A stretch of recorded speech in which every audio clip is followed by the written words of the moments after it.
ஜெய் சத்குரு.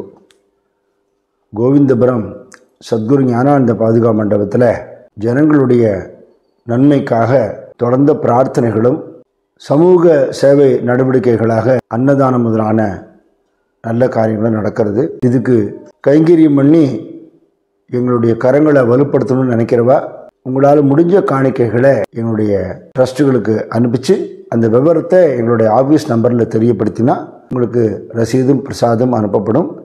எல்லாருடைய ஒத்துழைப்பையும் நான் வேண்டி கேட்டுக்கிறேன். சதாசிவ சமாரம்பாம் சங்கராச்சாரிய மத்தியமாம் அஸ்மதாச்சாரிய பரியந்தாம் வந்தே குரு பரம்பராம்.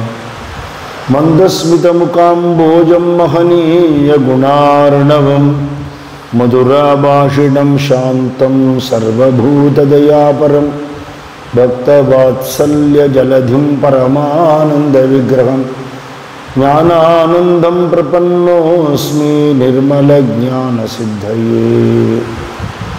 நின்றும் இருந்தும் கிடந்தும் நடந்தும் நினைப்பது உன்னை என்றும் வணங்குவது உன் மலர்த்தாள் எழுதாமறையின் ஒன்றும் வரும் பொருளே அருளே உமையே இமயத்து அன்றும் பிறந்தவளே அழியாத முக்தி ஆனந்தமே. லலிதா திரிபுர சுந்தரி மாதா கி ஜெய்.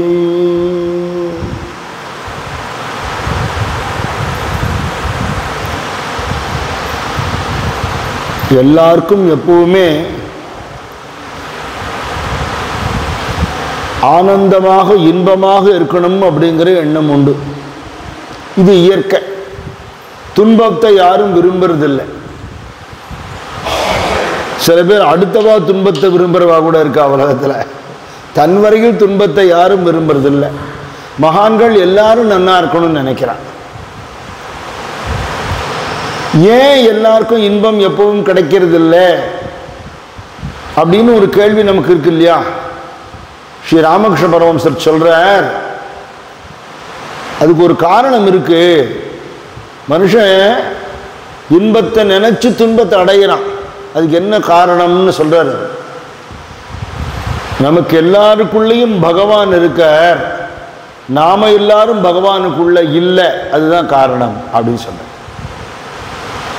நமக்குள்ள பகவான் இருக்கார், அது சத்தியம். எப்படி சத்தியம்னு கேட்டா, சித் வடிவமான அறிவு வடிவமான சத்தான அந்த பிரம்மம் நமக்குள்ள இருக்குங்கிறதுனால நாம நடமாடுறோம், பேசுறோம், பார்க்கிறோம், சாப்பிட்றோம், எல்லாம் பண்றோம். அந்த சித்து வெளியில போன உடனே என்ன சொல்றா? சித்து போயிடுத்துங்கிறத செத்து போயிடுத்துன்னு சொல்றான் இல்லையா? பரமேஸ்வரனுக்கு சிவம்னு பேரு, அம்பாளுக்கு சிவான்னு பேரு. சிவசிவான்னு சொல்லும்போது சிவசக்தின்னு ஆயிடுறது. அந்த மங்களமான சிவம் வெளியில போன உடனே சவம்னு ஆயிடுறது. உள்ளுக்குள்ள இருக்கிற இறை அப்படிங்கிற பகவான் வெளியில போடுற இறை போன உடனே வெளியில பர ஒலி கேட்கறது. அவ்வளவுதான், முடிஞ்சு போயிடுத்த. அப்ப நம்ம இருக்கிறதுக்கு எது காரணமோ அதை இல்லைன்னு நாம சொல்றது புத்திசாலித்தனம் இல்லை, முட்டாள்தனம் தான். நம்மளால புரிஞ்சுக்க முடிகிறதோ முடியலையோ, இப்ப நம்ம உடம்புக்குள்ள என்னென்ன பார்ட்ஸ் எல்லாம் இருக்குங்கிறது நமக்கு தெரியுமா? தெரியாது. டாக்டர்ஸ் அதுக்கு படிச்சிருவாளுக்கு வேணா தெரிஞ்சிருக்கலாம் இல்லையா? எத்தனை விதமான நரம்புகள் இருக்கு, என்னென்ன மாதிரியான கோஷங்கள் மண்டலங்கள்லாம் உள்ள வேலை செய்யறது அப்படிங்கிறது இன்டர்னல் ஆர்கன்ஸ் அவளுக்கு தெரிஞ்சிருக்கலாம், நமக்கு தெரியாது. நம்ம உடம்புக்குள்ளே இருக்கிறது தான், ஆனால் நமக்கு தெரியாது. சரி இருக்கட்டும், ஏதோ நமக்கு உடம்பு இம்சை பண்ணாமல் இருந்தா சரி, ஒழுங்காக வேலை செஞ்சா சரி, வியாதி வைக்கலாமல் இருந்தா சரின்னு we are get going அப்படியே போயிடுறோம். நாம் உள்ளுக்குள்ள அது மாதிரி பகவானும் இருக்கார். பகவான் இருக்கிறதுனால தான் எல்லாமே இருக்கு இல்லையா? ஆனா நாம பகவானுக்குள்ள இல்லைங்கிறார் பரமஹம்சர். அப்படின்னா என்ன அர்த்தம்னா, உலகத்துல வாழறோம், தெய்வீக உலகத்துல வாழலைன்னு அர்த்தம். we live in the world, not in the divine world. Sathya Sai Baba ஸ்பீச்சில் சொல்வார், உலகம்ங்கிறது ஒரு விதமான மயக்கம், போதை. It is like a wine, from wine you should come to divine அப்படிம்பார். இந்த மதிமயக்கத்திலிருந்து விடுபட்டு தெய்வீகத்தை நாடணும். எப்பவும் பகவானை சிந்தனை பண்ணிக்கொண்டே இருக்கிறதுங்கிறது தான் நாம சுவாமிக்குள்ள இருக்கிறது. நாம உலகத்தில் இருக்கோம். எங்கே இருக்கோம்? வம்பு விவகார லோகத்தில் இருக்கோம். டிவி, சினிமா, சீரியல், இந்த ஆத்துல நடக்கிறது, அந்த ஆத்துல நடக்கிறது, வம்பு விவகாரங்கள், நம்ம குடும்ப பிரச்சனைகள், நம்ம உடம்பு பிரச்சனைகள், அடுத்த வாழோட உடம்பு பிரச்சனைகள், இதில் செலவழிக்கிற நேரத்தில் 1% நம்ம சுவாமிக்கு செலவழிக்கிறோமான்னு நம்மளே கேட்டு பார்த்துக்கணும். சன்னிதானத்துக்கு வர்ற நேரம் ஆனந்தமாக தானே இருக்கு. போன வாரம் ஒரு பக்தர் வந்து கேட்டார், ஹால் இவ்வளோ பெருசாக இருக்கே, இந்த ஊரில் இருக்கிறவாள் அதை பயன்படுத்திக்கிறாளான்னு கேட்டார். சுவாமி ஃப்ரீயாக உட்கார்ந்துட்டு இருக்கார், யாருக்கு பாக்கியம் இருக்கோ பயன்படுத்திக்கட்டும்னு. நான் காவேரியில் தீர்த்தம் ஓடுறதுன்னா ஸ்நானம் பண்ணுறதுக்கு நமக்கு கொடுப்புன்னு இருக்கணுமே தவிர பயன்படுத்திக்க முடியலை. கோவில் திறந்திருக்கிற நேரத்தில் இங்கே உட்கார்ந்துட்டு இருக்கலாம், நமக்கு தெரிஞ்ச ஸ்தோத்திரங்களில் சொல்லலாம். தெரியாத வாழ்க்கை புஸ்தகம் இருக்குது, அதை வடிச்சிருந்து சுவாமி சொல்லுவார். பாடணுங்கிற அவசியம் இல்லை, படித்து விடுவோம். எனக்கு ராகம் தெரியலையே, தாளம் தெரியலையே, வேண்டாம், அனுராகத்தோட படித்தா கூட போரும். அந்த அன்போடு கூடின அந்த வார்த்தையை, அந்த நினைப்ப தெய்வம் எதிர்பார்க்கதே தவிர ராகதாளத்தை எதிர்பார்க்கலை. அப்படி கொஞ்ச நேரம் நம்ம இருக்கோம். தினம் சாயந்தரம் ஒரு விஷ்ணு சஹஸ்ரநாமம் 1/2 மணி நேரமும் ஒரு 3/4 மணி நேரம் சத்சங்கம் நடக்கிறது, அந்த ஸ்தோத்திர பாராயணம் நடக்கிறது. அப்படின்னுட்டா அந்த நேரம் ஆனந்தமாக தானே இருக்கு, இல்லைன்னு யாரும் சொல்ல முடியாது. வெறும் உட்காந்து நாமா சொன்ன ஆனந்தமாக தானே இருக்கு. வெறும் உட்காந்து சுவாமியை பார்த்துட்டே இருக்கிறது, கண்ணை மூடி தியானம் பண்ணணுங்கிறது கூட இல்லை, ஆனந்தமாக தானே இருக்கு. துக்கமாக இல்லையே, வேதனையாக இல்லையே. அந்த நேரத்துலையாவது விவகாரங்கள் மறைஞ்சு இருக்கோ இல்லையோ. என்ன பண்ணணுமா? இந்த டயத்தை அதிகப்படுத்துவோங்கிற பகவானுக்கு அலாட் பண்ணியிருக்கிற டயத்தை லௌகீக நேரத்துக்கு, உலகியல் வம்பு விவகாரங்களில் தேவையில்லாத பிரச்சனைகளில் மனசை ஈடுபடுத்துறதை விட அதிக நேரம் பகவான்கிட்ட ஈடுபடுத்த என்னாகும்? அவ்வளவு ஆனந்தம். பகவானை பார்க்கறது ஆனந்தம், கண்ணால் பார்க்கறது ஆனந்தம், மனசுக்குள்ளே பார்க்கறது ஆனந்தம், நாமா சொல்றது ஆனந்தம், ஸ்தோத்திர பாராயணம் பண்ணுறது ஆனந்தம், பஜனை பண்ணுறது ஆனந்தம், பிரதட்சணம் பண்ணுறது ஆனந்தம், நம்மளால் முடிஞ்ச சேவைகளை பண்ணுறது ஆனந்தம், சத்சங்கத்திலேயே இருக்கிறது ஆனந்தம். இப்படி இருக்க அதிகமான நேரத்தை பகவானுக்கு கொடுப்பதுங்கிறது தான் பகவானுக்குள்ள நாம வாழறது. அப்போ அவளுக்கு துக்கத்துக்கு வழி ஏது? இவா சரித்திரம் எல்லாம் பார்த்தா, ஸ்ரீ ராமகிருஷ்ண பரமஹம்சோ, ரமண மகர்ஷிகளோ, யோகிராம் சுரத்குமார், இவா சரித்திரம் எல்லாம் பார்த்தா அவ சரீரத்துக்கு ஏற்பட்ட வியாதிகள் கூட அவளை பாதிக்கலைங்கிறது தெரியுது. இல்லையா? இவ்வளோ உயர்ந்த விஷயம். மனசை கொண்டு போய் தெய்வீகத்திட்ட விட்டுட்டு மனசு சுவாமிகிட்ட கரைஞ்சு போயிடுத்துன்னா சரீரத்துக்கு எது நேர்ந்தாலும் நமக்கு தெரியறது இல்லை, நம்மளை சுற்றி எது நடந்தாலும் அது நம்மளை பாதிக்கிறது இல்லை. மாறாக துக்கத்தோடு இருக்கிறவா, வேதனையோடு இருக்கிறவா, இப்போ ஏற்பட்ட மகான்கள் சன்னிதானத்துக்கு வந்த மாத்திரத்தில் அவளுக்கு அமைதி கிடைக்கிறது. தானும் ஆனந்தமாக இருந்து அடுத்த வாளுக்கு தர்சன மாத்திரத்தினால அமைதியை கொடுக்கறது எவ்வளோ பெரிய விஷயம். ஸ்ரீ அண்ணா சொன்னதை நாங்கள் எழுதி போட்டிருக்கோம். சுவாமியை பற்றி அண்ணா சொன்னது, சர்வ சாதனைகளையும் விட்டு விட்டு தானாகிய நிலையில் ஜோதிஸ்வரூபமாக இருந்து தர்சன மாத்திரத்தினாலே யாவருக்கும் அருள் பாலித்து வரும் ஜோதிஸ்வரூபம் ஞானானந்தம் அப்படின்னு போட்டிருக்க. வெறும் தர்சனம்தான், தர்சனா தேவ சாதக, பார்த்த உடனே ஆனந்தம். இதை விட பெரிய உபகாரம் என்ன பண்ண முடியும்? ரமண பகவான் சொல்றார், குளம் வெட்டுறது, மரம் நடுறது, சாப்பாடு போடுறது, துணிமணி கொடுக்கறது, இதெல்லாமும் தர்ம காரியம் தான், சோஷியல் சர்வீஸ் தான். அதை விட பெரிய சமூக சேவை என்ன தெரியுமா சொல்றார்? மனசு குப்பை காடா இருக்கு, வேண்டாத விஷயங்கள் இருக்கு இல்லையா, அதெல்லாம் ஒழிச்சு சுத்தமாக்கி மனசை தூய்மையா வச்சுனுட்டேன்னா பகவான் உனக்குள்ள இருக்கிறத நீ உணர்ந்து பகவானோட கருவியாகவே நீ ஆகி உலகத்தில் செயல்படும் பொழுது உலகத்துக்கு அந்த டிவைன் ஃபோர்ஸ் டிசெண்ட் ஆறுது. இதை விட பெரிய சேவை நீ என்ன பண்ண முடியுங்கிற. இவ்வளோ அழகான வார்த்தை பாருங்க. வெளியில் தெரியாது, ஒரு ஞானி பண்ணுற காரியம் வெளியில் தெரியவே தெரியாது. அவளுடைய இருப்புனாலேயே அந்த தெய்வீகம் மனுஷ வடிவம் தாங்கி பூமிக்கு வந்து நடமாடுறதுங்கிற ஒரு தன்மை. அவள் எதையும் வாயை விட்டு சொல்ல வேண்டாம். அவளோட நிலைமைய அந்த பக்கமாக போனால் மனசுக்கு ஒரு அமைதி உண்டாயிடும்.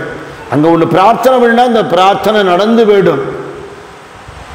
மனசுக்கு எத்தனையோ கொந்தளிப்புகள் இருக்கும், வேதனைகள் இருக்கும். சரீர பிரச்சனையால் மனசுக்கு வேதனை, மனசுனாலேயே பலவிதமான விகாரங்கள், அவ்வளவும் ஒடுங்கி அடங்கி பரமானந்தம் ஏற்பட்டுடும். அப்புறம் என்ன, கோவிலுக்கு போனால் பிரசாதம் கொடுத்தா வாங்கிட்டு வந்து சாப்பிட்டோம், நல்லா இருந்தது, இன்னும் கொஞ்சம் வாங்கிட்டு வந்து வீட்டில் கொடுத்தோங்கிறாப்புல இந்த ஆனந்தத்தை பிரசாதமாக வாங்கிட்டு போயிடலாம்.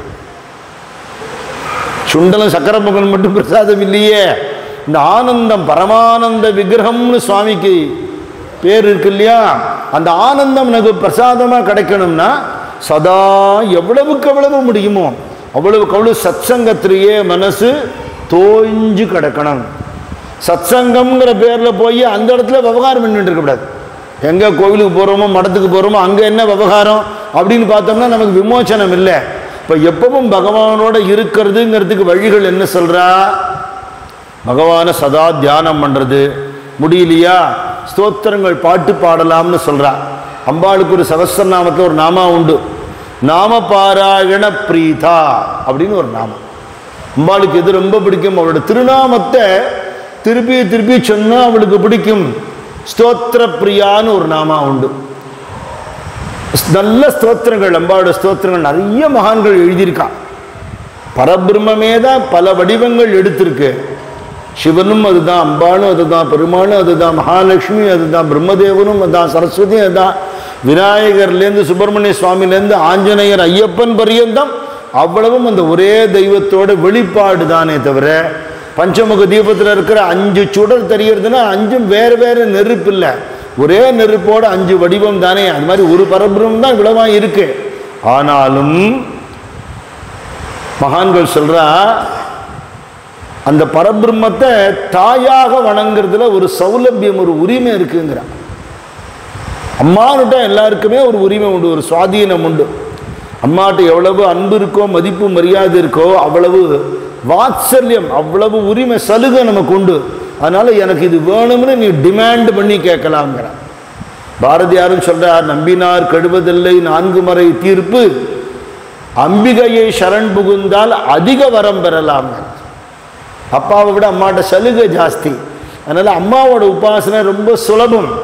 அதுலேயும் அம்பாளுடைய நாமாவில் ஒன்றும் கற்றுக்க வேண்டாம், பாஷை தெரிய வேண்டாம், ஸ்தோத்திரம் தெரிய வேணாம், அந்த தத்துவம் மாத்திரு தத்துவம் கூட தெரிய வேணாம். சாதாரணமாக அம்மானு யாரையாவது கூப்பிட்டா கூட தன்னை கூப்பிடுறது அம்பாள் நினச்சிப்பாளாம். அவ்வளவு கருணை அவளுக்கு.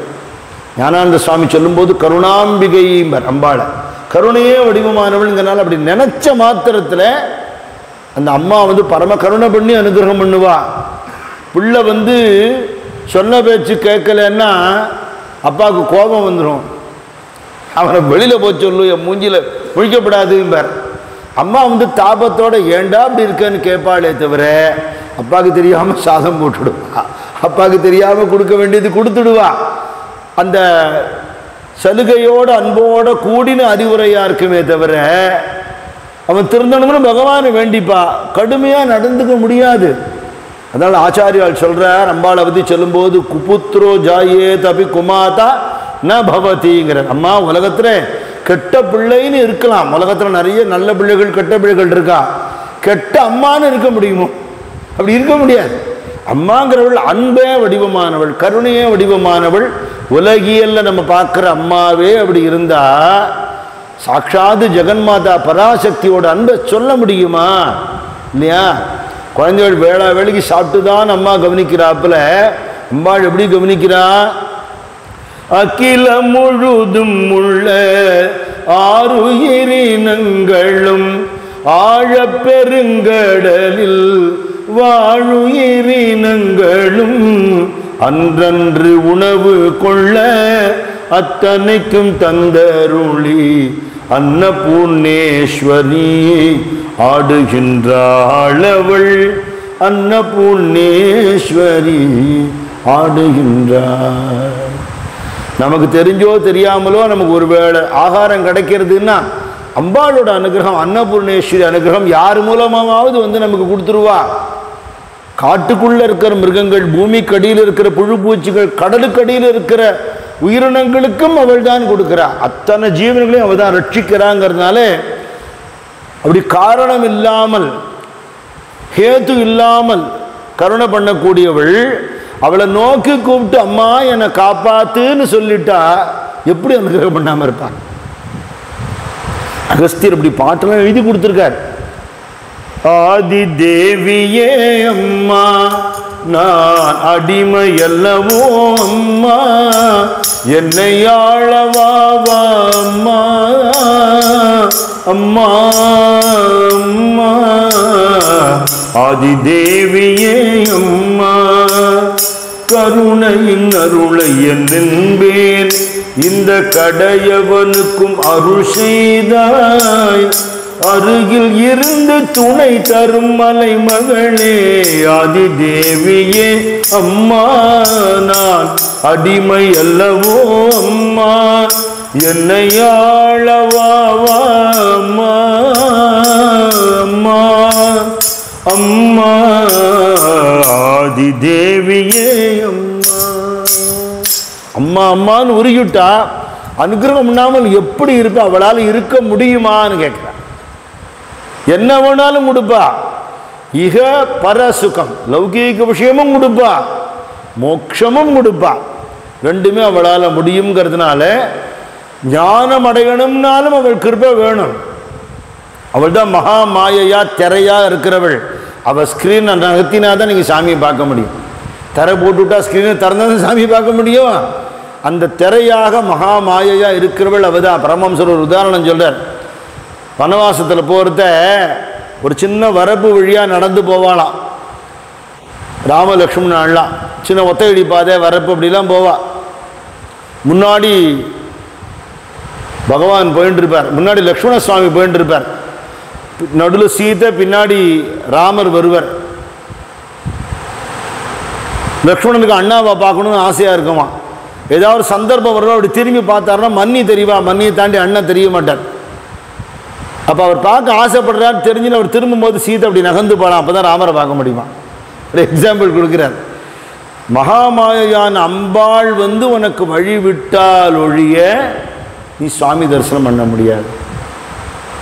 அப்போ அவளோட கிருபை வேணும். இங்கே வாழ்க்கை நடத்துறதுக்கும் அவள் கிருபை வேணும், மோட்சத்தை அடையிறதுக்கும் அவளோட கிருபை வேணும். அந்த கிருபைக்கு வழி என்ன? ஸ்தோத்திரங்களை சொல்றது. எடுத்த உடனேயே உருக்கத்தோடு பாட முடியாது, மனசில் பக்தி பாவம் எல்லாம் வந்துவிடாது. ஆனால் பழக்கத்தினால அவசியம் வரும். லலிதா நவரத்தின மாலையில் கடைசியில் எவரத்தினமும் இசைவாய் லலிதா நவரத்தின மாலைங்கிறான். இசையோடு பாடுவதை விட இசைவோடு பாடுவது சிறப்புன்னு சுவாமி சொல்றார். மனசு உருகணும், அந்த அர்த்தத்துக்குள்ள மனசு போகணும். நிதானமாக உருகி ரசித்து சொல்லும் பொழுது, இப்போது மருந்து கொடுத்தா டபக்குன்னு போட்டு தண்ணி குடிச்சு விடுறோம், அது கசக்கும், இல்லை நல்லா இருக்காது, அதெல்லாம் ரசித்து சாப்பிட மாட்டேன். பிரசாதம் நல்லா சக்கரை பொங்கலோ கேசரியோ கொடுத்தா யாராவது டபக்குன்னு முழுங்கி தண்ணி குடிப்பாளா? ரசிச்சுன்னா சாப்பிடுவா. இப்படி மதுரமானது பகவானோட நாமம், அவரோட ஸ்துதிகள் ஒன்னொன்னும் அனுபவித்து அனுபூதியோட மகான்கள் எழுதினது இல்லையா. இதில் அநேக ஸ்துதிகளில் இந்த லலிதா நவரத்தின மாலைக்கு ஒரு விசேஷம் உண்டு. என்ன? இனிமையான எளிமையான தமிழில் இருக்கு ஒன்று. அடுத்தது அகஸ்தியர் மாதிரி மகான்கள் எழுதினது, அபிராமி பட்டர் எழுதினது, காளிதாசர் எழுதினது, ஆச்சாரியால் எழுதினது, அப்படி நிறைய ஸ்தோத்திரங்கள் இருக்கு. இது எழுதினது யாருன்னு நம்ம சுவாமி சொல்றார், சாட்சாத் முருகப்பெருமான் எழுதினது. வேல் வாங்கும் பொழுது அம்பாளுடைய சக்தி வேல் வாங்கி தானே சூரபத்மனை சம்ஹாரம் பண்ணினார். அப்ப அந்த வேல் வாங்கும் பொழுது அம்பாளை பிரார்த்தனை பண்ணி கொண்டு முருகன் பாடின பாட்டு நம்ம சுவாமி சொல்லியிருக்கார். இது அங்க அம்பாள் சன்னிதானத்தில் இருந்த அகஸ்திய மகரிஷி மூலமாக உலகத்தில் வெளிப்படுத்தப்பட்டது. லலிதா சகஸ்ரநாமம் லலிதா நவரத்ன மாலை ரெண்டுமே திருமியச்சூர் லலிதாம்பிகை சன்னதியிலேருந்து தான் வெளியில் வந்ததுன்றது ஸ்தல புராணமாக இருக்கு. வாக்குக்கு சக்தியான வசின்யாதி பாக் தேவதைகள்லாம் அம்பாளை ஸ்துதி பண்ணினதான் லலிதா சகஸ்ரநாமம்னு சொல்லப்படுறது. அதுவும் அகஸ்திய மகரிஷி மூலமாக தான் திருமியச்சூரில் வெளிவந்தது. இந்த லலிதா நவரத்ன மாலையும் சுப்பிரமணிய சுவாமியே பாடி தமிழ் கடவுள்னு சொல்லக்கூடிய முருகப்பெருமான் பாடி அகஸ்தியர் மூலமாக உலகத்துக்கு வந்து அகஸ்தியருடைய சிஷ்ய பரம்பரைக்காராட்ட சுவடியிலேயே இருந்து அகஸ்தியர் மாதிரி குரு முனிவரான குள்ள வடிவத்தில் இருக்கிற மகா தபஸ்வியான நம்ம குருநாதர் மூலமாக வெளி உலகத்துக்கு வந்த அநேக கீர்த்தனங்கள் அகஸ்திய கீதங்களில் லலிதா நவரத்னமாலையும் ஒன்று. அதனால தான் இது ஆக்கும் தொழிலேருந்து ஆரம்பம். ஆனால் இந்த பாட்டுகள்லாம் சுவாமி மூலமாக வெளியில் வந்ததுங்கிறத அகஸ்தியரோட அனுகிரகம்னு உணர்ந்துண்ட அந்த காலத்தில் ஒரு நொச்சூர் சுவாமிகள்னு இருந்தார். அவர் ஞான கணேசா சரணம் சரணம்ங்கிறத முன்னாடி சேர்த்துட்டார். அதனால் சுவாமியை பற்றி தெரிஞ்சவா தெரியாதவா கூட எந்த ஊரில் நீங்கள் லலிதா நவரத்னமாலை சொன்னாலும் எடுத்தெடுப்பில் ஆக்கும் தொழில் ஆரம்பிக்க மாட்டா. ஞான கணேசா சரணம் சரணம், ஞான ஸ்கந்தா சரணம் சரணம், ஞானபுரீஷா சரணம் சரணம், ஞானாம்பிகையே சரணம் சரணம், ஞான சத்குரோ சரணம் சரணம், ஞானானந்தா சரணம் சரணம். தபோவனத்தில் இருக்கிற மூர்த்திகள் ஞான கணேசன், ஞானஸ்கந்தன், ஞானபீஸ்வரர், ஞானாம்பிகை இதெல்லாம் தபோவனத்தில் இருக்கிற மூர்த்திகள். பிரத்யக்ஷமான தெய்வமான சுவாமி. இதை ஸ்துதி பண்ணிட்டு ஆரம்பிக்கிறதுங்கிற பழக்கத்தை அந்த நொச்சூர் சுவாமிகள்ங்கிறவர் எடுத்துன்னு வந்தார். இன்றைக்கும் அது எல்லா இடத்தையும் பிரசித்தமாக வழங்கப்படுறது. எந்த ஒரு பாட்டு எழுதினாலும் அதுக்கு காப்பு செய்யுள்னு ஒன்று உண்டு.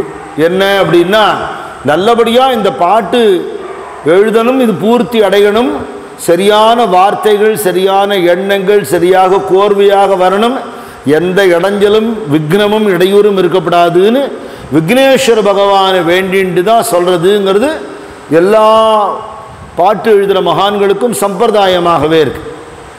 அபிராமி எந்தாதியும் தாரமர் கொண்டையும் ஷண்பக மாலையும் சாத்தும் தில்லை ஊரர்த்தம் பாகத்து உமையும் ஐந்தனே உலகேழும் பெற்ற சீர் அபிராமி அந்தாதி என் சிந்தையுள்ளே காரமர் மேனி கணபதியே நிற்க கட்டுரையே அப்படின்னு ஆரம்பிச்சு தான் உதிக்கின்ற சங்கதிலேருந்து ஆரம்பிக்கிறார்.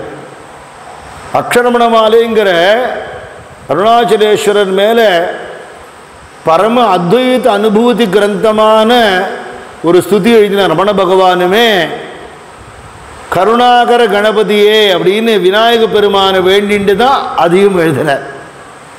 அதனால எந்த ஒரு உபாசனையாக இருக்கட்டும், எந்த நூலாக இருக்கட்டும், சுப்பிரமணிய புஜங்கம் எழுதுறது ஆச்சாரியால் விக்னேஸ்வர ஸ்துதி பண்ணார்.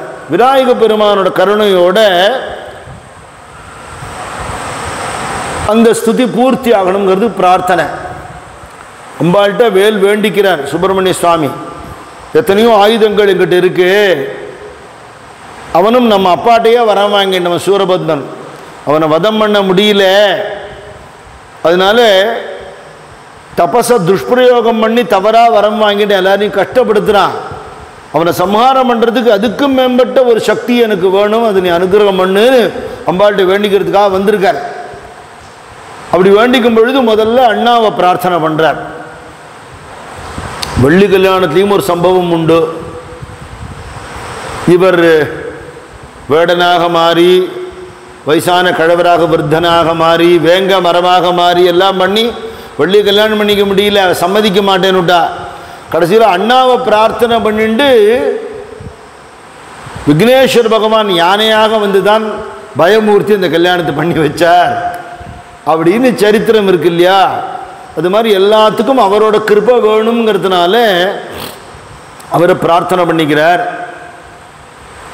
ஆக்கும் தொழிலைந்தரநாற்ற நலம் பூக்கும் நகையாள் புவனேஸ்வரி பால் சேர்க்கும் நவரத்தின மாலையினை காக்கும் கணநாயக வாரணமே மாதா ஜெய ஓம் லலிதாம்பிகையே மாதா ஜெய ஓம் லலிதாம்பிகையே மாதா ஜெய ஓம் லலிதாம்பிகையே மாதா ஜெய ஓம் லலிதாம்பிகையே.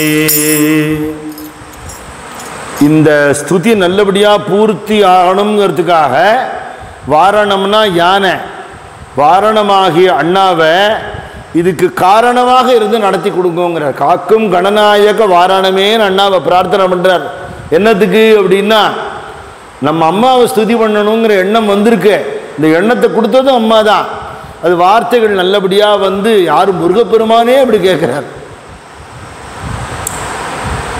பஞ்சகிருத்திய பராயணா இல்லையா, அம்பாவோட நாமால பஞ்சகிருத்திய பராயணான்னு ஒன்று உண்டு. பரமேஸ்வரனும் ஆக்கல், காத்தல், அழித்தல் அல்லது லயமடைய செய்தல், மறைத்தல், அருளல் 5 காரியம் பண்ணுறாருன்னு சொல்லுவாள். நடராஜரோட சுரூபமே அதுக்கு அடையாளம்னு சொல்லுவாள். அவருடைய தமரு இருக்கு இல்லையா, உடுக்கையிலேருந்து தான் எழுத்துகள் வந்தது, சப்தங்கள் வந்தது, அதுலேருந்து தான் அக்ஷரங்கள் வந்தது, வேதம் வந்தது, உலகமே வந்தது. அப்படிங்கிறனால அந்த ஆடுற கையில் அந்த உடுக்கை இருக்கு இல்லையா, அவர் ஆடின்னு இருக்கிற போது அதுதான் ஆக்கல். அப்புறம் இப்படி கவலைப்படாதே நான் உன்னை பார்த்துக்கிறேன்னு அபயம் கொடுக்கிறார், இது காத்தல். அழித்தல்ங்கிறது கையில் இருக்கிற அக்னி, ஞானமாகிய அக்னி. அந்த அக்னியால் எதை அழிக்கிறார்? அஜ்ஞானத்தை, பாபத்தை அழிக்கிறார். என்ன? அப்புறம் மறைத்தல் அப்படின்னு சொல்லி பகவான் இல்லாத இடமே இல்லை, இருந்தாலும் நமக்கு தெரிய மாட்டேங்கிறது ஒரு அறியாமையினால. அதுதான் அந்த மறைப்பு. ஏன் மறைக்கணும்னா அதுக்கான அந்த தருணம் வராமல் தெரிஞ்சுண்டு லாபம் இல்லை. அதுக்குன்னு ஒரு நேரம் இருக்கு இல்லையா. நம்ம சம்பாதிக்கிற பணமெல்லாம் நம்ம குழந்தைக்கு தான். இன்றைக்கே குழந்தை கையில் ஒரு 100 ரூபா பண்டில் நம்ம கொடுக்க மாட்டோம். அது கேட்குற மிட்டாயை வாங்கி கொடுத்துப்போம், பொம்மையை வாங்கி கொடுப்போமே தவிர பணம் யாருக்கு? குழந்தைக்கு தான்.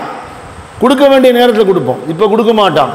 அது வரையில் அதை மறைச்சி பத்திரமா வைக்கிறாப்புல அந்த அருள் மறைப்பில் இருக்கு. அந்த திரோதானம்ங்கிற மறைப்பு இதெல்லாம் அம்பாள் நாமாவிலே வருது, லலிதா சஹஸ்ரநாமத்திலே வருது.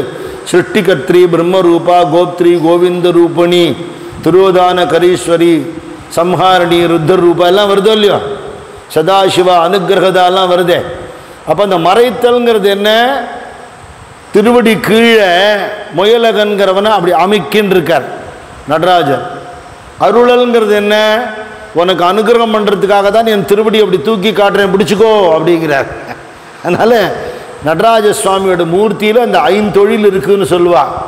அப்போ இது அவ்வளவு அம்பாள் பண்ணுறான்னு சொல்லியிருக்கே அப்படின்னா அம்பாள் பண்ணுறா, ஆனால் அம்பாள் பண்ணலை அப்படிங்கிறார். எப்படி? இது அவ்வளவு பரமேஸ்வரன் தான் பண்ணுறார். அம்பாள் எப்படி பண்ணுறாத அப்படின்னா இந்த 5ம் பண்ணுறதுக்கான எனர்ஜி அவருக்கு கொடுக்குறாள். வீட்டில் ஒரு 10 நாளைக்கு மாமி இல்லைன்னாலே மாமா பாடு திண்டாட்டம் தான். எந்த வீட்டிலையும் சக்தி இல்லைன்னா சிவம் பேசாமல் இருக்கும், சிவனேன்னு இருக்கும், ஒன்றும் பண்ண முடியாது. அவ்வளவும் இயக்கிறவள், நடத்துகிறவள், ரட்சிக்கிறவள், கொண்டு செலுத்துகிறவள் அம்பாள் தான். அப்படிங்கும்போது நம்ம கிரகத்திலேயே அதை பார்க்குறோம், இல்லை தரசிங்கிறவள்கிட்டே அதை பார்க்குறோம். ஜெகன்மாதா லோகநாயகி இல்லையா, அவள் எப்படி பண்ணுறாத இவ்வளவு இவரை பண்ண வச்சுட்டு ஆக்கும் தொழில் 5 அரண் ஆற்ற. அரணாகி சிவபெருமான் ஆக்கலாகிய ஆக்கல், காத்தல், மறைத்தல், ஆக்கல், காத்தல், ஒடுக்கல், மறைத்தல், அருளல், இந்த 5 காரியத்தை சுவாமி பண்ண. அப்படி பண்ணுறத அப்படி திரும்பி பார்ப்பாராம். அம்பாள் என்ன பண்ணுவாளா? ஒரு சிரிப்பு சிரிப்பாளாம். அதுலேருந்து அவருக்கு எனர்ஜி வந்துடுமா. அந்த ஒரு சிரிப்பு அம்பாள் அப்படி அன்போடு பார்த்து ஒரு சிரிப்பு சிரிப்பா. எனக்கு இது போருமே அப்படின்னு அவர் டான்ஸ் ஆடிக்கிட்டே இருப்பார், ஒரு பண்ணுற காரியத்தை பண்ணிகிட்டே இருப்பார். ஆக்கும் தொழில் 5 அரண் ஆற்ற நலம் பூக்கும் நகையாள். வெறும் சிரிப்பு. மந்தஸ்மித பிரபாபூர மஜ்ஜத் காமேச மானசான்னு ஒரு நாமா உண்டு லலிதா சஹஸ்ரநாமத்தில். அப்படி மந்தஸ்மிதமாக ஒரு சிரிப்பு சிரிப்பை ஆத்துக்காரரை பார்த்தேன், அப்படியே குஷி ஆகிடுவார் பரமேஸ்வரர். அந்த சக்தி அவரால் எல்லாத்தையும் பண்ண முடியும்னு. ஒரு சுவாரஸ்யம் நினைவுக்கு வருது. அஷ்டபதியில ஒரு ஸ்லோகத்தில் கிருஷ்ணன் கோவர்தனத்தை தூக்கினதை ஜெயதேவ சுவாமிகள் சொல்றார். 7 வயசு கிருஷ்ணனுக்கு கோவர்தன மலையை தூக்கிறத. அவன் பகவான்கிறதுனால அவனால் பண்ண முடியாததே கிடையாது. ஒரு 7 வயசு குழந்தை மலையை தூக்குமா அப்படின்னு ஒரு கேள்வி கேட்டானா, அது 7 வயசு குழந்தை உங்கள் வீட்டு எங்கள் வீட்டு குழந்தை இல்லையா, அது கிருஷ்ணன். அவன் பகவான், அதனால் அவன் எதையும் பண்ணுவான்.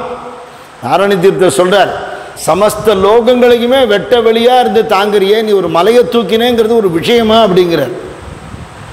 வரதா கிம் அத்புதம் அச்சரேந்திர வகனம்ங்கிறார். அப்படி தூக்கின்னு இருக்கும் பொழுது குட்டி பசங்கள்லாம் கோப சிறுவர்கள்லாம் என்ன பண்ணாலாம், ஐயோ கிருஷ்ணா அவனை கை வலிக்குமேடா அப்படின்னு அவாவா இந்த மாடு மேய்க்கிற குச்சியை முட்டு கொடுக்குறாளாம். அவளோட அன்பை கிருஷ்ணன் ஏற்றுண்டான். இந்த குச்சியாலேயே அந்த மலையை தாங்க முடியும் இல்லை. அப்புறம் என்ன, எல்லா கோகுலத்தில் இருக்கிற அவ்வளவு பேரும் அந்த மலைக்குள்ளே வந்துட்டான். மொத்த கோகுலமே இருக்க. ராத கிருஷ்ணன் அப்படி பார்த்துட்டே இருந்தாளாம். அவன் பண்ணுற ஒரு பராக்கிரம காரியத்தை அன்போடு பார்க்குறாளாம். அந்த பார்வை அவனுக்கு சார்ஜ் கொடுக்கறதா.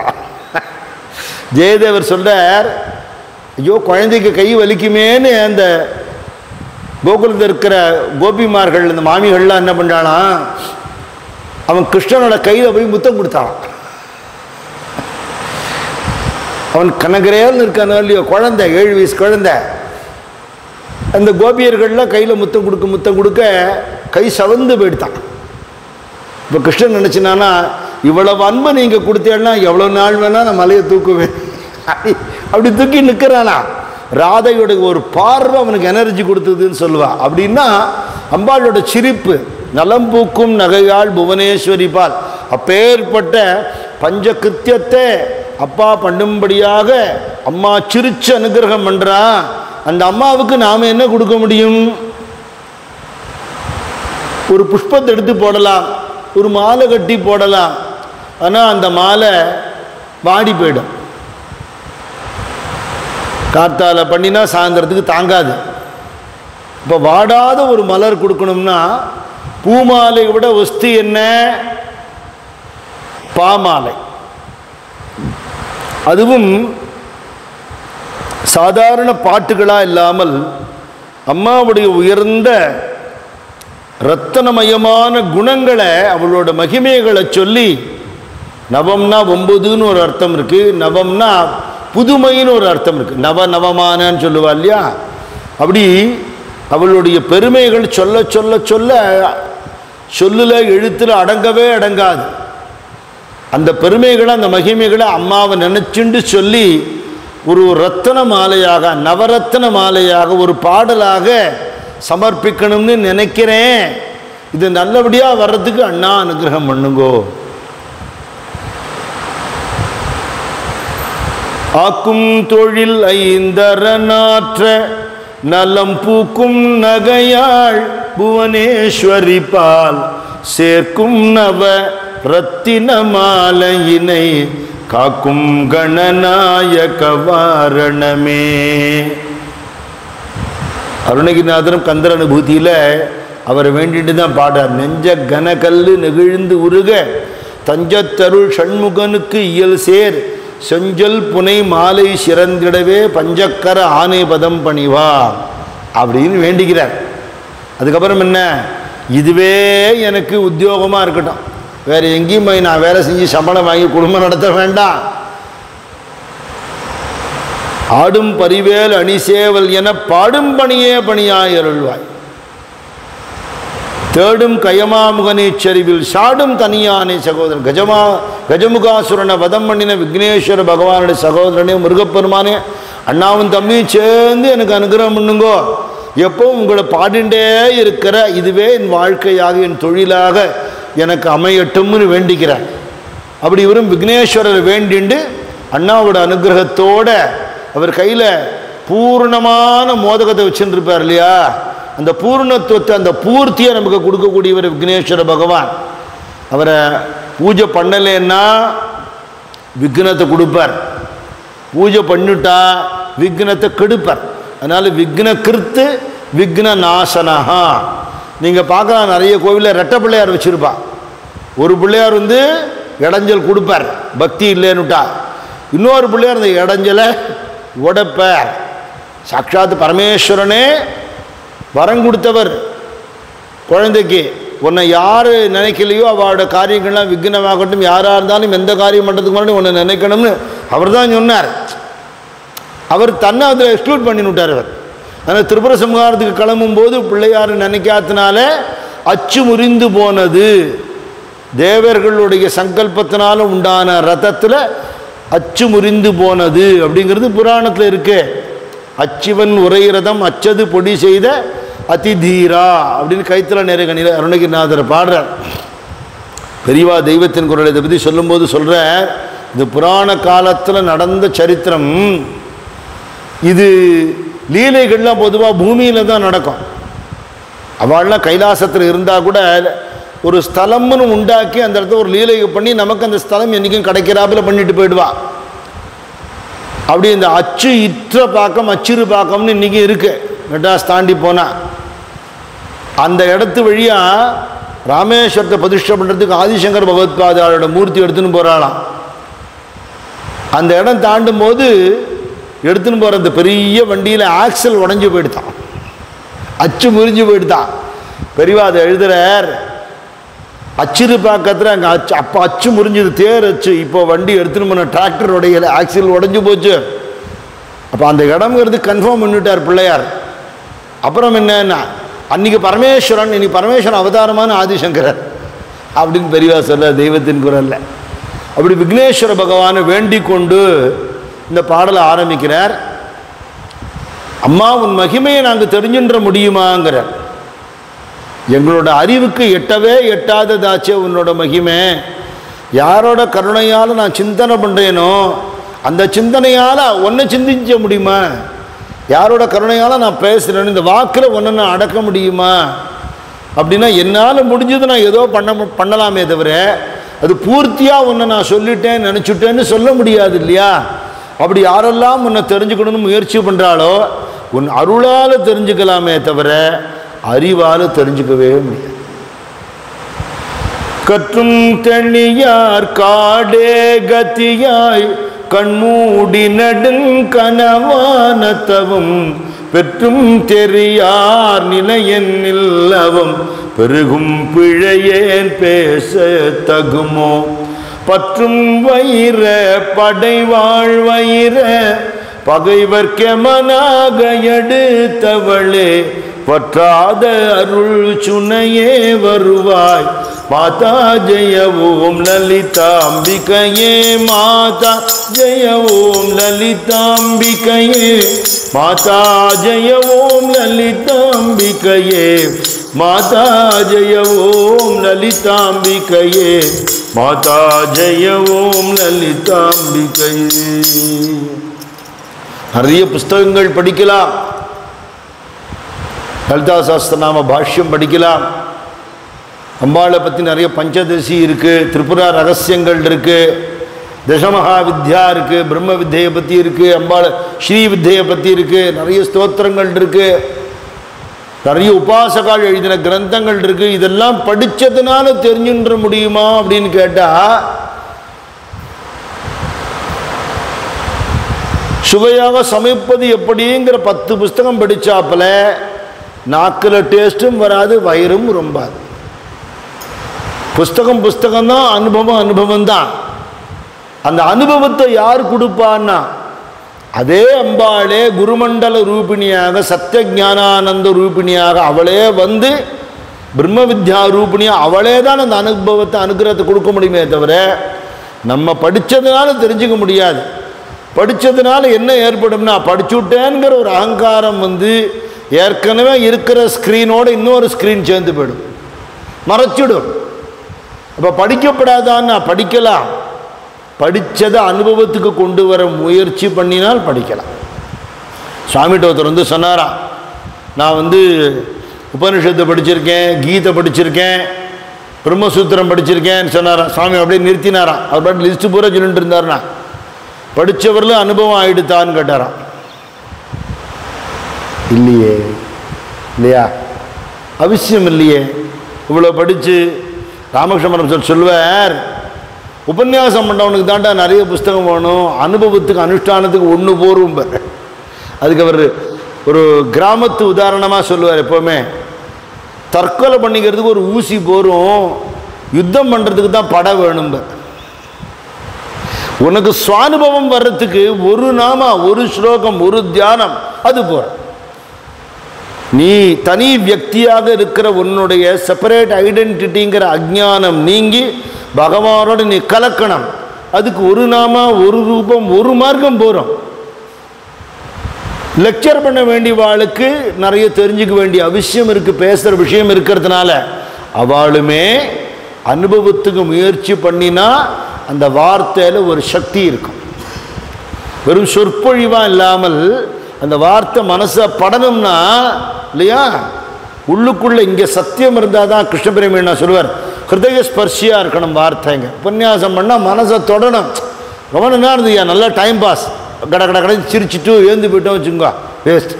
அது லாபம் இல்லையே. அது நிறைய இருக்குது. அந்த மாதிரி சொற்பொழிவுகள்லாம் நிறைய கேட்க முடியுது. உபன்யாசங்கள் எல்லாமே அந்த மாதிரி ஜனரஞ்சகமாக நிறைய சொல்கிறதா இருக்கா. ஒரு கேட்டதுனால என் வாழ்க்கையில் ஒரு டிரான்ஸ்ஃபர்மேஷன் வந்ததுன்னா அந்த அனுபவம், அனுபூதி இருக்கணும். அந்த அனுபூதிங்கிற அந்த அனுபவத்தை குருநாதர் தான் கொடுக்க முடியும். பகவான் தான் குருநாதர் வடிவத்திலிருந்து கொடுக்குறார். அதனால் நிறைய படிச்சுட்டதுனால படிச்சுட்டோங்கிற ஆணவம் ஏற்பட்டு போயிடும். தெய்வத்தை தெரிய விடாமல் அது மறைச்சிடும். பரமஹம்சர் ஒரு கதை சொல்லுவார். ஒரு பெரிய பண்டிதரா, அவர் தெரியாத சாஸ்திரம் கிடையாது. அவருடைய ஜபமாலை, அவருடைய பூஜை, அவருடைய கிரந்தங்கள்லாம் எடுத்துன்னு போவார் எங்கே போனாலும். ஒரு படகுல போயின்னு இருக்கார். அந்த படகு ஓட்டி படிக்காதவன் அவன்கிட்ட போய், நீ தர்க்க சாஸ்திரம் வாசிச்சிருக்கியா அப்படின்னா என்னங்க தெரியாதா? ஆனால் நிரக்ஷர குட்சி. வியாக்கரணம் அது என்னதுங்க? வியாக்கரணம்னா இலக்கணம்டா. மீமாம்ச தத்துவம் சாமி அதெல்லாம் எனக்கு தெரியாது சாமி. வாழ்க்கையை வீணடிச்சுட்டியடா. வேதாந்தம் தெரியுமா? தெரியாதுங்க. அவன் தெரியலன்னு சொல்லிட்டு இருக்கா. இவர் ஒன்று இவர் படித்ததெல்லாம் சொல்லி தெரியுமான்னு கேட்டுட்டே இருக்கேன். அவனுக்கு எரிச்சலாக வந்துடுத்து. நான் தான் படிக்கலன்னு சொல்லிட்டேனே. உன் வாழ்க்கையை வீணடிச்சுட்டியடா, மனுஷனாக பிறந்து இதெல்லாம் படிக்க வேணாமாடா அப்படின்னு சொல்லிட்டே வர்றார். சாமி நான் ஒரு கேள்வி கேட்கட்டுங்களா அப்படின்னா, கேளு. உங்களுக்கு நீச்சல் தெரியுமா? தெரியாதுன்னார். படகுல ஓட்டை விழுந்துடுத்து, உள்ள தண்ணி வந்துட்டுருக்கு, நான் குதிக்க போகிறேன், உங்களை நீங்கள் காப்பாற்றிக்கோங்கன்ட்டானா. அடடான்னு கத்திடாரா. அவர் படித்ததை அவரை காப்பாற்றலன்னு சொல்லி பரமஹம்சர் சிரிக்கிறார். கரையேறத்துக்கு, சம்சார சாகரத்துலேருந்து கரையேறத்துக்கு நகி நகி ரக்ஷதி டுகுருங்கரணின்னார் ஆச்சாரியார். அவ்வளோ பெரிய மகான், ஏகப்பட்ட பண்டிதாளோட விவாதம் பண்ணி அத்வைதத்தை ஸ்தாபித்தவர், ஷண்மத ஸ்தாபனம் பண்ணினவர், தேசம் பூரா நடந்து 32 வயசுக்குள்ளே நம்ம சனாதன தர்மத்துக்கு உயிர் கொடுத்தவர். அப்பேற்பட்ட மகா மேதையாக வந்த பரமேஸ்வர அவதாரம் சொல்றார், பஜகோவிந்தம் பஜகோவிந்தம் கோவிந்தம் பஜ மூடமதே சம்பிராப்தே சந்நிகிதே காலே நகி நகி ரக்ஷதி டுகுருங்கரணி. பிராணன் போகிற தருவாயில் நீ எவ்வளவு படிச்சிருக்க, உன் லைப்ரரியில் எவ்வளோ புக் இருக்குன்னு உன்னை யாரும் கேட்க மாட்டா.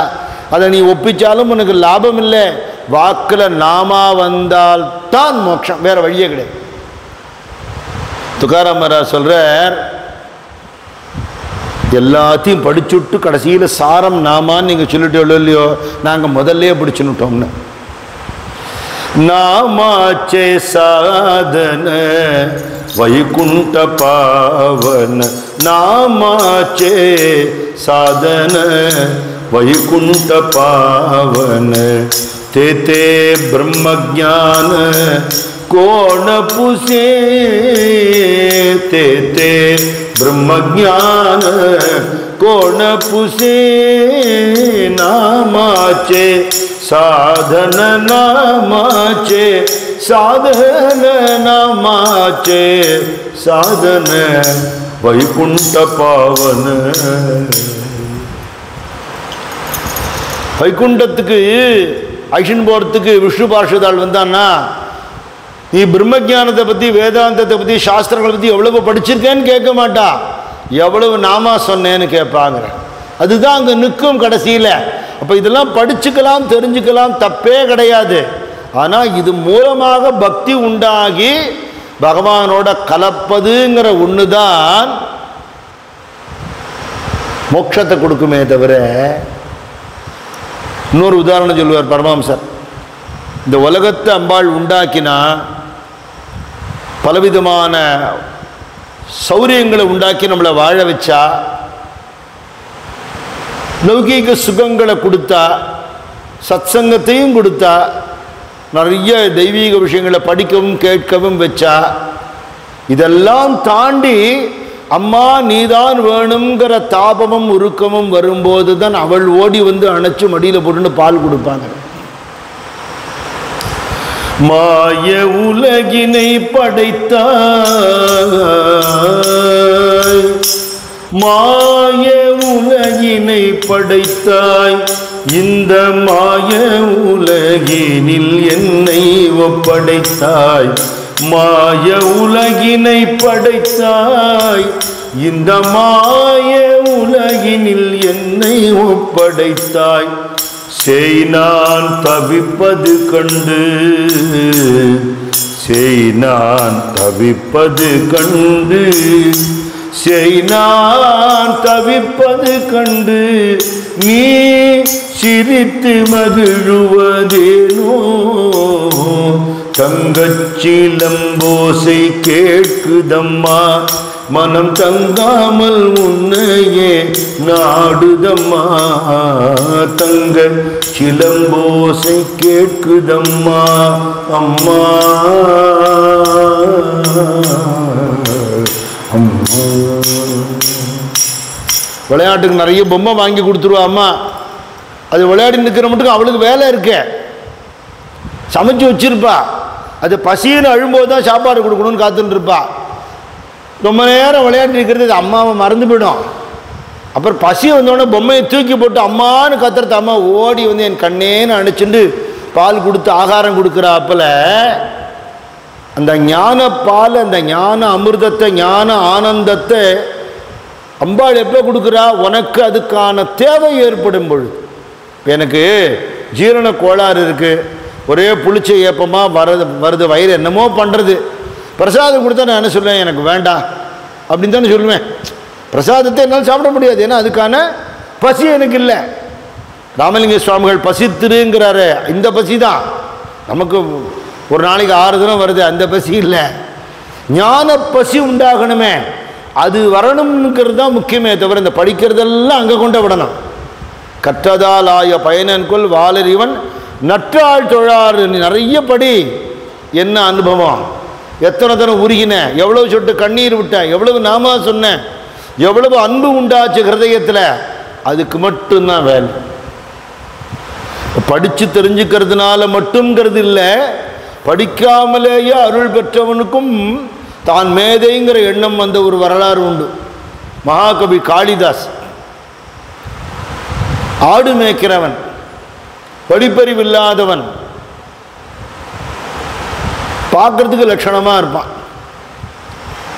அந்த தேசத்து ராணி மகா மேதையா படித்தவள், இளவரசி. அவளுக்கு கல்யாணம் பண்ணணும் அப்பா நினைக்கும் பொழுது, என் பொண்ணை விவாதத்தில் தோக்கடிக்கிறவனுக்கு தான் நான் என் பொண்ணை கொடுப்பேன்னு சொல்லிவிட்டார். ஏகப்பட்ட பண்டிதாள் வந்து எல்லாரும் தோத்து போனவாள் அவமானப்படுத்தப்பட்டார் ராஜாவால். அப்படி தோத்து போன பண்டிதாள் எல்லாரும் சேர்ந்துட்டு ஒரு அடிமுட்டாளை கல்யாணம் பண்ணி வச்சு இந்த பொண்ணை இவ கர்வத்தை அடக்கணும்னு தீர்மானம் பண்ணா. அவள் அப்படி வரும்பொழுது ஆடு மேய்ச்சின்னு இருக்கிற இந்த இடையன் என்ன பண்ணா, மேல் மரத்தில் உட்காந்து அடிமரத்தை வெட்டுறானான். முறிஞ்சு கீழே விழுந்துடும், மண்டை உடைஞ்சு போய்டும், அவனுக்கு தெரியல. இவா பார்த்துட்டு, மேல் மரத்தில் உட்காந்து அடிமரத்தை வெட்டுறியாடா, கீழே விழுந்துருவோண்ணா. ஐயா உங்களுக்கு தெரியாது, இப்படி தான் வெட்டணும் அப்படின்னு அவன். சரி நம்ம தேடி நிற்கிற முட்டாளி வந்தான் அப்படின்னு அவனை இறங்க சொல்லி, எதுக்கு கூப்பிட்டீங்க? உனக்கு நாங்கள் நிறைய பணம் தரோம், எனக்கு காசெல்லாம் வேண்டாம் அப்படிங்கிறான். உனக்கு என்ன பணம்? எனக்கு திங்கிறதுக்கு தின்பண்டம் வேணும், என்ன வேணாலும் தரோம், இறங்கு அப்படின்னு சொல்லி அவனை தீர்மானம் பண்ணி, நாங்கள் சொல்கிற மாதிரி நீ சொன்னேன்னா உனக்கு எப்போ பார்த்தாலும் நிறைய பட்சணம் கிடைக்கும், அந்த மாதிரி இடத்துல உன்னை கொண்டு விட்டுருவோம்லாம் சொல்லி, நீ மௌனமாக இரு, ஜாடை காட்டுன்னு சொல்லி அவன் ஜாடை காட்டுறதுக்கெல்லாம் இவாளே அர்த்தம் கற்பித்து சபைக்கு கூட்டின்னு போய் நல்லா பிரமாதமாக அலங்காரம் பண்ணி மகா பண்டிதன்னு சொல்லி ஏமாற்றி கல்யாணம் பண்ணி வச்சுட்டா. கல்யாணம் தண்ணிக்கு ராத்திரி இவன் முட்டாள்னு தெரிஞ்சு போயிடுத்து. ரொம்ப வேதனைப்பட்டா. இனிமேல் என்ன பண்ண முடியும்? அந்த காலம் இந்த காலம் மாதிரி இல்லை, அவ்வளோதானா, டைவர்ஸ் அப்படிங்கிற காலம் இல்லை. கல்யாணம் ஆயிடுத்துன்னா ஆயிடுத்து, அவ்வளோதான். அதுதான் பகவான் நமக்கு கொடுத்துருக்கிறது அப்படின்னு நினச்சிப்பா. அப்போ அதை எப்படி சரி பண்ணணும்னு பார்ப்பாளே தவிர இல்லையா.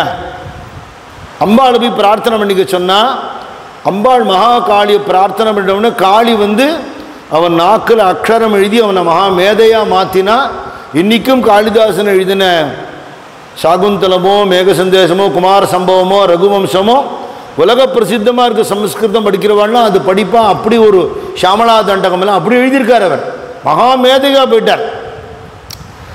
இப்போ அம்பாள் கிருப்பையால் ஒன்றும் தெரியாத ஒரு முட்டாள் மகா மேதையாக போயிட்டான். அப்போ அந்த கிருப்பையை தானே நினச்சிட்டு இருக்கணும். போகிற இடமெல்லாம் வெற்றி, எங்கே பார்த்தாலும் ஒரு மரியாதை கொடுக்குறா, விருது கொடுக்குறா, சம்மானம் பண்ணா, ராஜாவே இவருடைய ஒரு கவித்துவத்துக்கு அடிமையாக இருக்கான் அப்படின்னுட்டா லேசாக நமக்கு எல்லாம் வந்துடுத்து ஊன்னு தோணி போயிடுது. இப்போ அந்த சபையில் தண்டின்னு ஒரு கவி இருந்தார். அவருக்கு காளிதாசன் மேலே பொறாமை இருந்தது. காளிதாசனுக்கு பொறாமைங்கிறது இல்லை, ஆனால் நான் ஒரு சிரேஷ்டமான கவிங்கிற எண்ணம் இருந்தது. இப்போ ராஜா ஏதோ ஒரு பெருமையாக அவரை பற்றி பேசணுன்னு காளிதாசனை பற்றி ஒரு தண்டி சொன்னார். நானும் லேசுப்பட்ட கவி இல்லை, நீங்கள் என்னை வச்சுன்னு காளிதாசனை வசதியாக பேசப்படாது. நான்லாம் படித்து முறையாக வந்திருக்கேன். அவன் ஏதோ அனுகிரகத்தில் பாடுறான், அதனால் நீங்கள் வந்து அவன் அப்படிலாம் சொல்லக்கூடாது அப்படின்னோடனே அப்படி கிடையாது, இன்றைக்கி யாருக்கு மேதமை இருக்குங்கிறது தான் கணக்கு அப்படின்னு விவாதம் நடக்கிறது.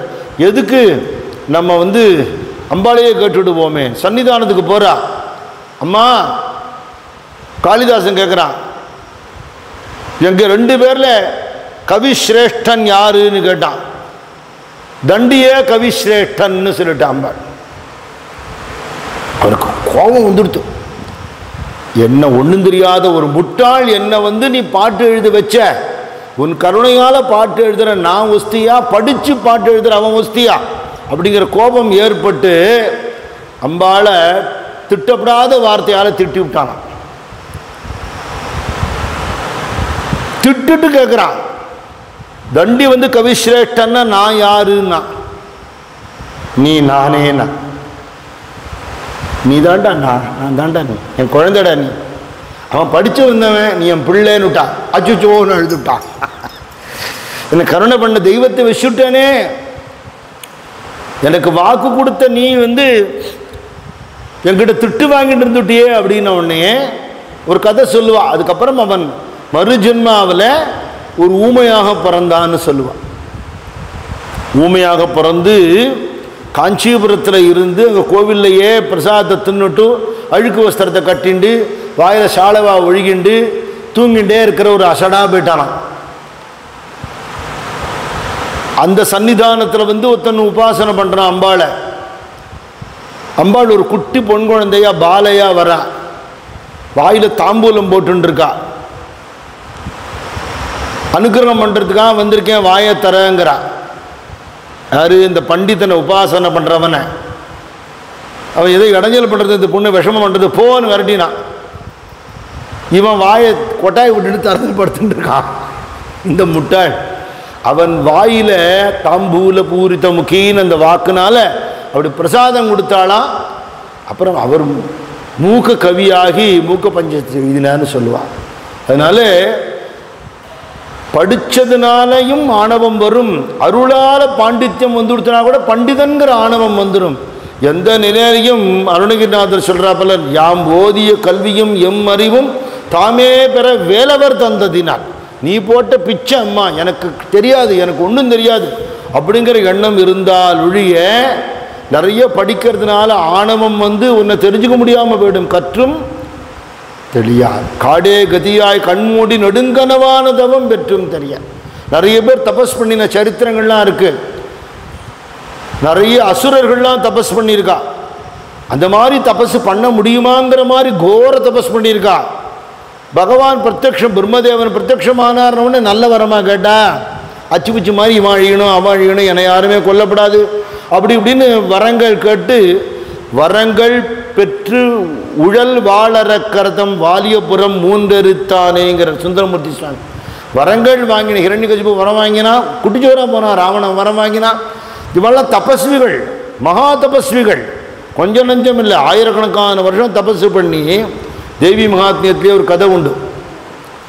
ராஜ்யம் தொலைஞ்சு போன ஒரு ராஜாவும் வியாபாரம் நடிச்சு போன ஒரு வைசியனும் வசிஷ்ட ஆசிரமத்துக்கு அம்பாளுடைய கிருபையை தெரிஞ்சுட்டு, அம்பாளோட சரித்திரம் தெரிஞ்சு அம்பாள் உபாசனை பண்ணான்னு கதை இங்கே நான் ஏற்கனவே சொல்லியிருக்கேன், தேவி மகாத்மியம் சொல்லியிருக்கேன். அப்போ அந்த உபாசனை மறுபடி பண்ணவுடனே அம்பாள் பிரத்யக்ஷமாட்டா, என்ன வேணும்னு கேட்குறா. மொத்தம் வியாபாரம் நொடிச்சு போய் பரம ஏழையாக போனவன், கோடீஸ்வரனாக இருந்து வீட்டில் சொந்தக்காரன்னு வெறுத்து ஒதுக்கி போனவன், இன்னொருத்தன் பெரிய சக்கரவர்த்தியாக இருந்து அவ்வளவையும் இழந்தவன். இந்த ராஜா என்ன கேட்டான், திருப்பி ராஜ்யம் வேணும்னு கேட்டான்.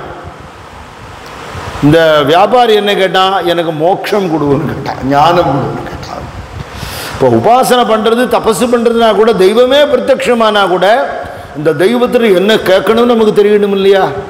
இல்லையா? அது அடக்கம் இருந்தால் ஒழிய பணிவு. அம்மா எனக்கு என்ன வேணும்னு எனக்கு தெரியாது, எனக்கு என்ன தரணுமோ அதை நீ கொடு, வேண்டத்தக்கது அறிவோய் நீ வேண்ட முழுதும் தருவோய் நீங்கிறார் மாணிக்க வாசகர். நான் என்ன வேண்டிக்கணும்னு உனக்கு தெரியும், நான் வேண்டிண்டா என்ன கொடுக்கணுமோ அது உனக்கு தெரியும். ஆனால் நான் உன்னை வேண்டிக்கிறேன், என்ன வேண்டிக்கிறேன், பக்தியை கொடுன்னு வேண்டிக்கிறேன், நீ என்னென்ன கொடுக்குற நீ கொடுத்துக்கோ. இந்த சரண்டர். இப்போ கற்றும் தெரியார் காடே கதியாய் கண்மூடி நெடுங்கனவான தவம், ரொம்ப நேரம் தீர்க்கமாக தூங்கினாப்புல அந்த கனவுல ஒரு சொப்பனம் வந்தா மாதிரி இந்த வாழ்க்கையே ஒரு கனவு. இந்த கனவுல தபஸ் பண்ணுறாப்புல ஒரு கனவு.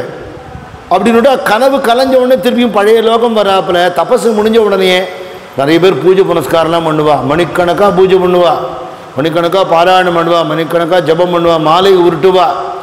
அனுபவம்னு வரும்போது நிறைய லேக் இருக்கும். இந்த slip between the cup and the லிப்னு ஒரு இங்கிலீஷ் ப்ராவர்பு சொல்லுவா. அது மாதிரி அனுபவத்துக்கும் படித்ததுக்கும் சம்பந்தம் இல்லாமல் போயிடும். அட்லீஸ்ட்டு நான் இந்த தடவை தப்பு பண்ணிட்டேன், இனிமேல் பண்ணக்கூடாதுங்கிற கரெக்ஷனாவது இருந்தால் கூட பரவாயில்ல இல்லையா? அதனால் அனுபவங்கிறது எப்படி ஏற்படும், சத்சங்கத்தினால குரு கிருப்பையால் ஏற்படுமே தவிர படிக்கிறதுனால ஏற்பட போகிறது இல்லை, கடுமையான அனுஷ்டானங்களால் ஏற்பட போகிறது இல்லை. அப்போ அது பண்ணப்படாதுன்னு அர்த்தம் இல்லை. பண்ணிட்டு படி, பகவானுக்கு அர்ப்பணம் பண்ணு, அனுஷ்டானம் பண்ணு, பகவானுக்கு அர்ப்பணம் பண்ணு. உன் கருணையால் நான் இதை படித்தேன், உன் கருணையால் இந்த ஜபம் பண்ணேன், உன் கருணையால் இன்றைக்கி பஜனை பண்ணேன், உன் கருணையால் இன்றைக்கி இந்த காரியம் நடந்தது அப்படின்னு ஒன்னொன்றும் பகவானோட கருணையால் கருணையால் கருணையால் அவருக்கே அர்ப்பணமாக வாழ்ந்துட்டா அந்த ஈஸ்வர பிரசாதம் கிடைக்கும். அப்படி இருக்கும் பொழுது முருகன் சொல்றார், கற்றும் தெளியார் காடே கதியாய் கண்மூடி நெடுங்கனவான தவம் பெற்றும் தெளியார் நிலையின் நில்லவம் பெருகும் பிழையேன் பேசத்தகுமோ. தபஸ்விகளானவா நிறைய படித்த பண்டிதாளாலேயே உன்னை தெரிஞ்சுக்க முடியலையே, என்னால் உன்னை எப்படி தெரிஞ்சுக்க முடியும்? அதனால உன்னை சரணாகதி பண்ணுறேன், இன்னும் கருணையால் நீ என்ன பண்ணணும் தெரியுமா? பற்றும் வயிற படைவாழ் வயிற பகைவர்க்கெமனாக எடுத்தவளே வற்றாத அருள் சுனையே வருவாய் மாதா ஜெயவோம் லலிதாம்பிகையே. வைரம்னு சொன்னால் டைமண்டுன்னு ஒரு அர்த்தம்,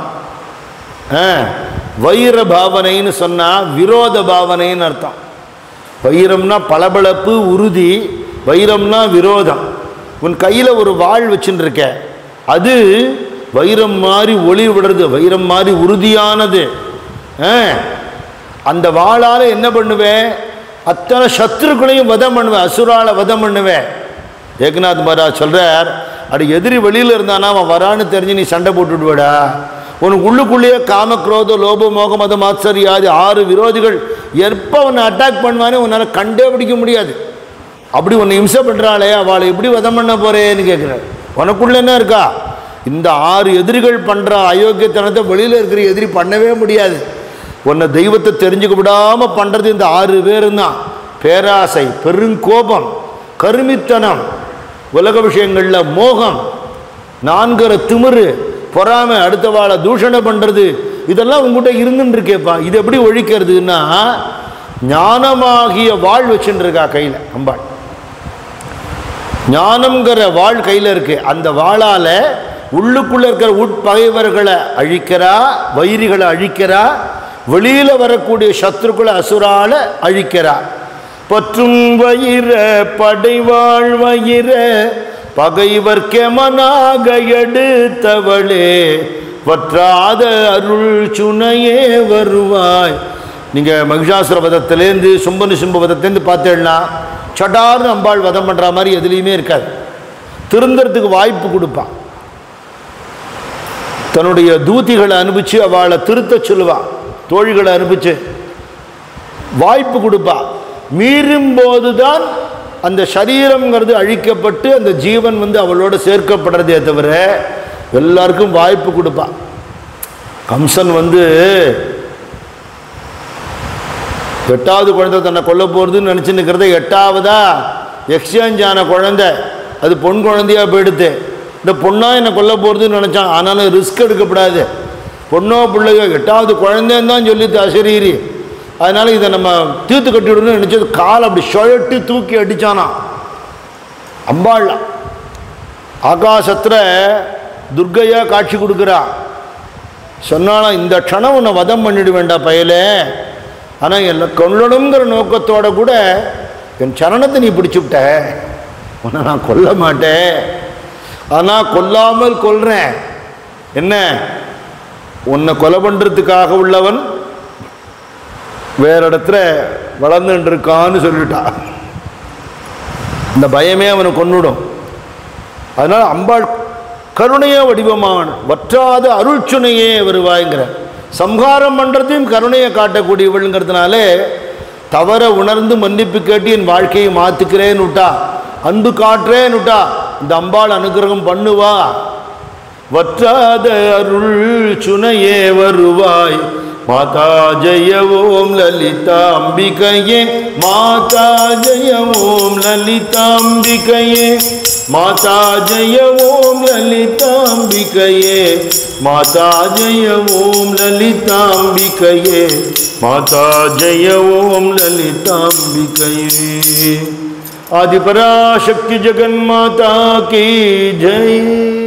ஞானானந்தா ஞானானந்தா சத்குரு ஞானானந்தா, ஞானானந்தா ஞானானந்தா சத்குரு ஞானானந்தா.